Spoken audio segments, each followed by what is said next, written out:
Chapter 54, right in front of you. Time skip common room, 3 days later.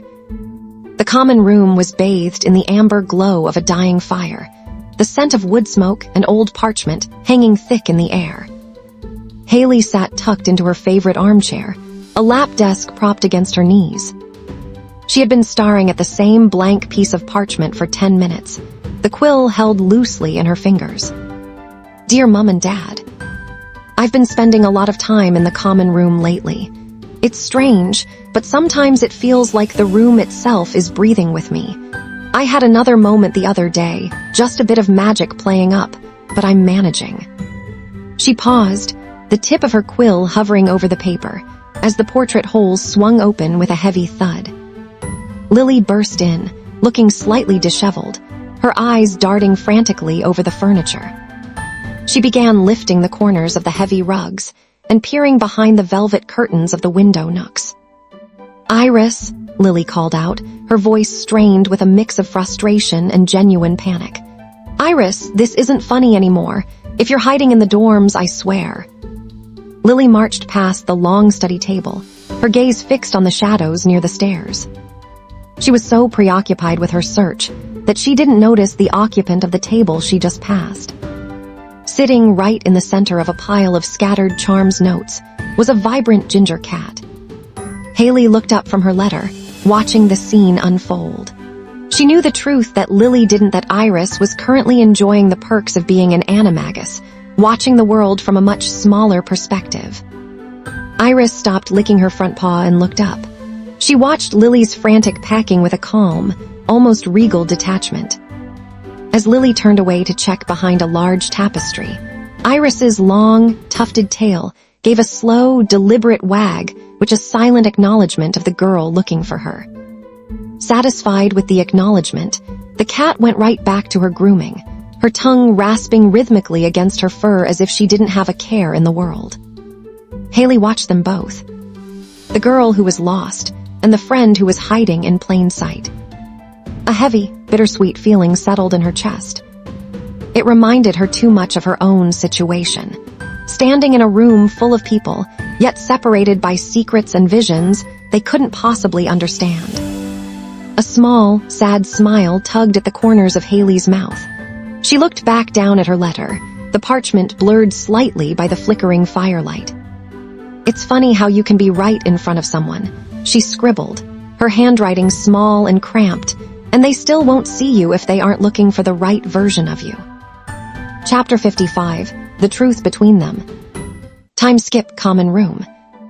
The Gryffindor common room had once been a place of warmth, of crackling fires, and the easy, golden laughter of the Marauders. Now it felt like a tomb. To Hayley, every time Sirius laughed, she heard the phantom echo of the sixth-year prefects in that shadowed hallway. Sirius nearly made a murderer out of his best friend just to settle a score. The words were a permanent brand on her mind. Iris watched Sirius from across the room. He was spinning a quill between his fingers, his eyes fixed on a piece of parchment he hadn't written a single word on in an hour. He was a master of looking busy, while doing absolutely nothing, and anything to keep from catching Remus's eye. Remus, for his part, was buried in a book, his posture rigid, his presence a quiet, aching void in the center of the room. Iris felt a cold, sharp snap inside her chest. She stood up, her chair scraping harshly against the floorboards. She didn't head for the portrait hole. She headed straight for Sirius. Outside, now, she said. Her voice wasn't loud, but it had the edge of a guillotine blade. Sirius blinked up at her, putting on his best charming rogue mask. Bit busy, Iris, I didn't ask. She turned and walked out. She knew he'd follow, if only to stop the heads from turning. When they reached the empty, dimly lit corridor, which is the very same type of corridor, where Hayley had first heard the truth, and Iris didn't give him a chance to strike a pose. You're killing her, Iris said, her voice trembling with a terrifyingly calm fury. Sirius flinched. If you're here to lecture me about the prank again, Iris, I've heard it. I'm not talking about Remus. I'm talking about Hayley. Iris stepped into his space. She's been carrying a guilt that was never hers to bear. She's drowning, Sirius. She is physically and emotionally falling apart trying to hold the two of you together while you play the martyr because you're too cowardly to look Remus in the eye. Talk to him, because she's drowning trying to hold the two of you together, and I won't watch her go under for your sake anymore." She left him there, the mask finally shattered. Later that night, the girls' dormitory was silent. Hayley was sitting on the edge of her bed, staring at her trembling hands. "Hayley," Iris whispered, sitting beside her. "Talk to me." "I'm okay, Iris. Really," Hayley said, her voice brittle. "Stop lying to me." Iris reached out, but Hayley instinctively flinched away. The rejection hurt more than any hex.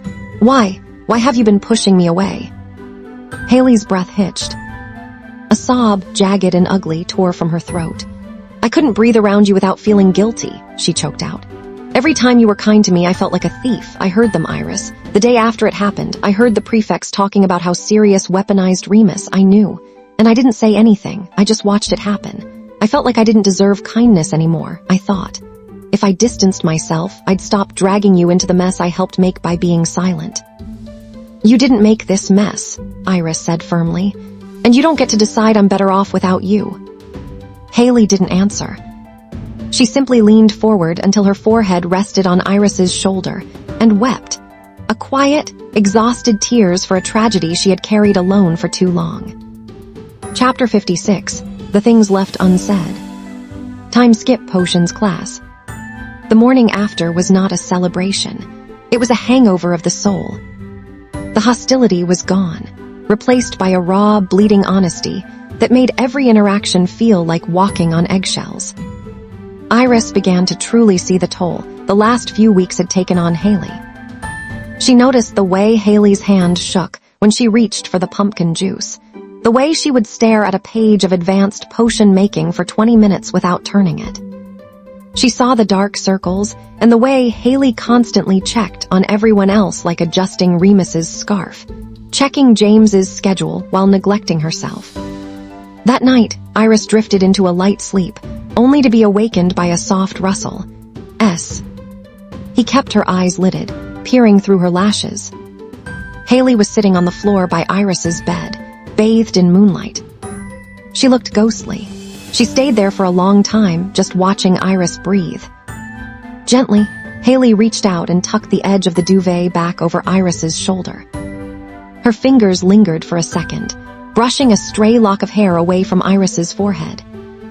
It was a gesture of such profound, agonizing love that Iris had to fight the urge to sob.